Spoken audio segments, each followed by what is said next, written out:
Hi, my name's Simon from Motodrome. Now today we're going to take a walk around and a drive of this 1998 Defender 90 50th anniversary 4-litre V8 automatic that you can see lurking behind me here. Two videos, one walk around, one driving, plus a bit of starting and idling action at the beginning of the driving video, and this is a really nice 50th. Hope you like it.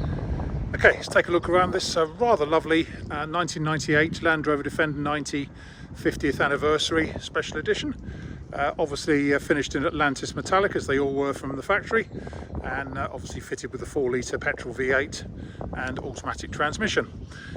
This one also is number 331 of the 380 odd built, and the number plate reflects that, as you can see. That comes with the car. Standard spec on the outside, apart from it's got LED lights all round, including the headlights, with DRL rings in them.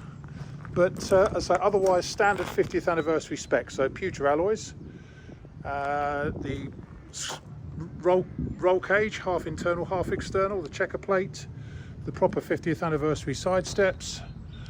This one's also got privacy, I don't know if it's film or glass, on the rear windows. Mud flaps all round. It's got the NAS spec tow pack on it. That is an optimal reversing camera, which is linked to the stereo. What else do we have? Yeah, basically standard. Oh, the only other thing it's got is stainless steel hinge bolts and stuff on it. It's a nice upgrade to have, actually. And it's also got a steering guard under there, which some were equipped with, some weren't, from the factory. Anyway, let's go around and pick out some good bits and bad bits. Very, very few bad bits. It is in really quite exceptional shape, this one. Now, it must have been repainted at some stage in his life, because it is now, what, 27 years old, and the paint doesn't last particularly well on these 50ths. They normally suffer badly from both electrolytic reaction and lacquer loss. But this one is really, really good. So clearly it has been repainted at some point in its life, I'm sure. I'm happy to be contradicted on that by previous owners or whatever, but that's what I think. Looking around the front end, it all looks very, very tidy around here. Nothing to really comment on. One or two very tiny stone chips on it here and there, but no more than that. Paint on the bonnet's good. Looking down the near side, it's superb. Near side front wing is all very good, and the front arch, and we'll show you a bit inside here. See, it's got uprated springs and dampers on it. Chassis has been wax oiled by before and after. That was done in 2021. Show you the A-post and up around the screen blocks and everything on this side. Screen rubber looks fairly new. Near side door all looks very good. No reaction on the bottom edge, and let's have a look at the bottom frame of the door, because these are notorious for rusting. Actually, that feels really good. I suspect it has had replacement doors at some point, because there's nothing wrong with the bottom frame on that at all. Very good indeed.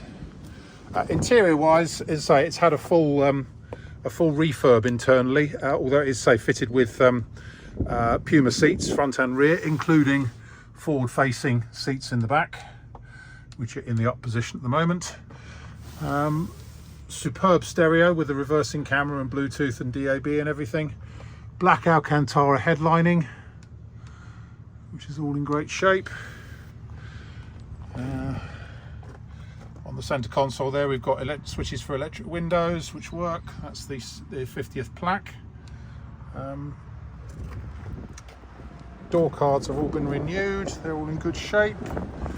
So yes, interior wise, it's it's rather excellent. A couple of tiny spots of electrolytic reaction just up here, just one there, a little bit there, and a little bit there, but as I say, far less than most of these pick up. Near side rear wing is all very good indeed, and then under here, a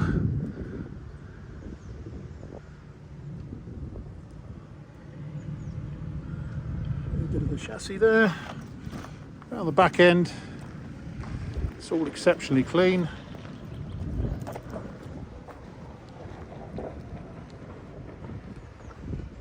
Show you quickly inside in the back.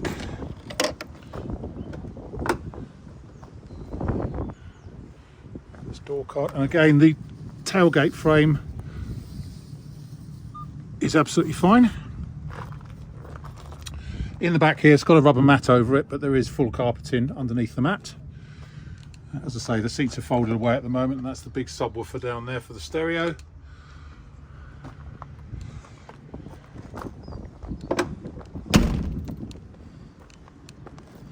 And looking down the offside,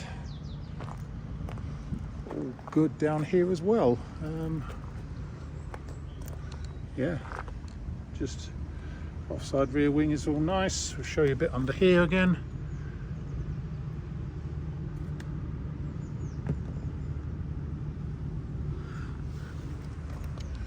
Offside door is all good.